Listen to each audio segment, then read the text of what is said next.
4 जनवरी को मुझे आपके आंदोलन की जानकारी मिली।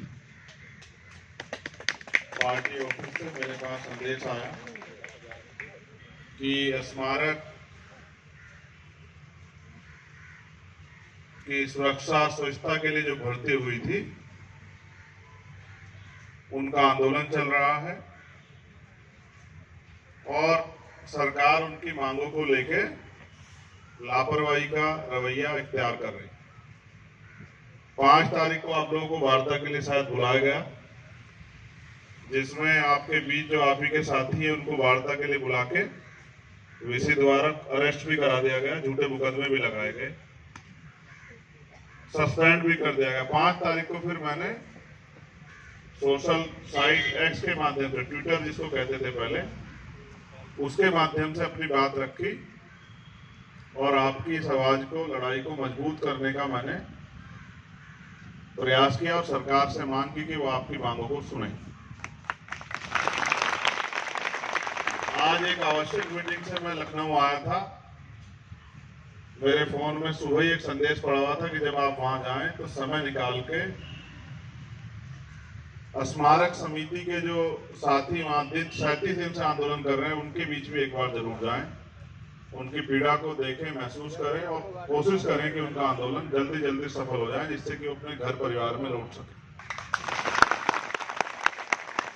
मैं आपके संघर्ष को सलाम करता हूं, जय भीम करता हूं, क्योंकि संघर्ष का रास्ता ही कठिन है और जो मातृ शक्ति हमारी बहनों के, माओ के रूप में यहाँ मेरे बाईं तरफ बैठी है,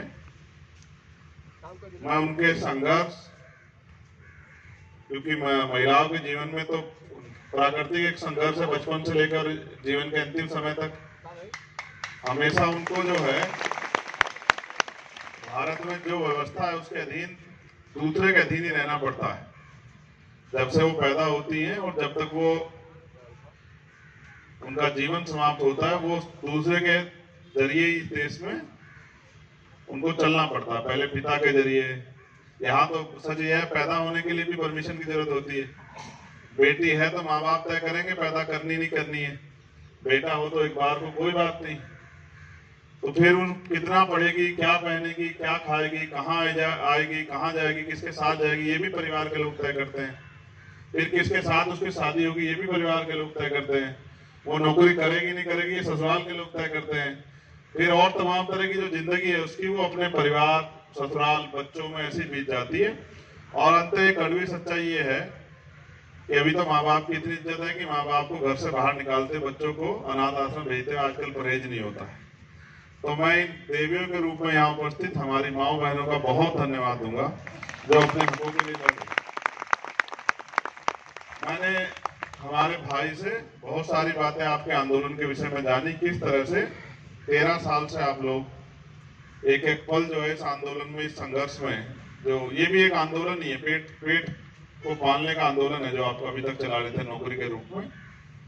13 साल से आप काम कर रहे हैं। 13 साल में जमीन आसमान का अंतर हो गया।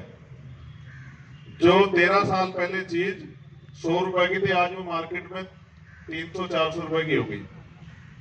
मेरे अच्छी तरह याद है कि बहुत सारी ऐसी सामान है जो 13 साल पहले 50 रुपए के मिल जाते थे, आज वो 250-300 रुपए के मिलते होंगे।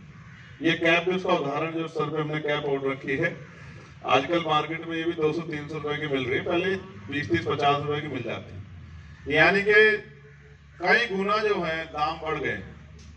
पेट्रोल डीजल के दाम 50-60 रुपए करीब होते, तब 100 रुपए के लगभग है।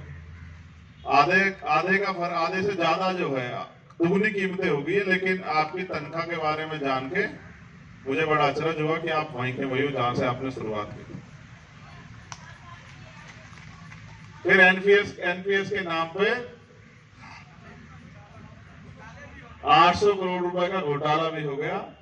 हर महीने उसमें से 10% आपकी सैलरी भी वो काटते रहे। 13 साल, राम जी को भी 14 साल का वनवास था।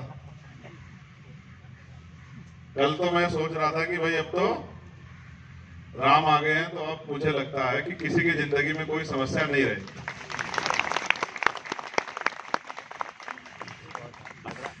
कोई भूखा नहीं सोएगा, किसी के पास पहनने के लिए कपड़े की दिक्कत नहीं होगी, किसी बहन बेटी का रेप हत्या नहीं होगी, अत्याचार नहीं होगा, किसी को घर में जलाया नहीं जाएगा, सताया नहीं जाएगा, किसी की वेतन विसंगति नहीं होगी, किसी के साथ घोटाला नहीं होगा, क्योंकि अब तो न्याय होना चाहिए।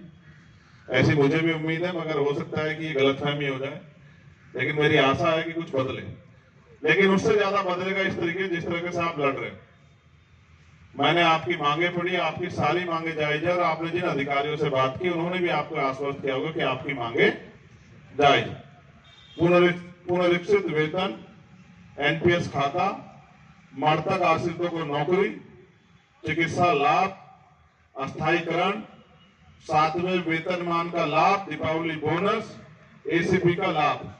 अभी जब मैंने इसको पढ़ा तो मैं मानता हूं कि अगर आपका स्थायीकरण वास्तविकता में स्वीकार कर लिया जाए तो आपकी सारी परेशानियां, जो आपकी सारी मांगे, वो एक झटके से पूरी हो जाएगी। क्योंकि जब स्थायीकरण हो जाएगा तो इन सब का लाभ आपको मिलेगा। आप जिस प्रशासन एडमिनिस्ट्रेशन से आपने आपसे 3 दिन का वादा किया, वो आपकी क्यों नहीं सुन रहा है? आपको अपनी बात रखने पे झूठे मुकदमे आपके ऊपर क्यों लगाए जा रहे हैं? आपको जेल में बंद करने का क्यों प्रयास किया जा रहा है? इसमें मुझे ऐसा लगता है कि सरकार ये चाहती है कि आप हार के घर चले जाओ। क्या आप हारने के लिए यहाँ बैठे हो? नहीं। मैं ये मानता हूँ कि सरकार इतनी आसानी से सुनती नहीं। आप ये महसूस करो, आप सहारनपुर में नहीं बैठे हो, आप बागपत में नहीं बैठे हो, आप मुजफ्फरनगर में नहीं बैठे, आप सिद्धार्थनगर नहीं बैठे हो,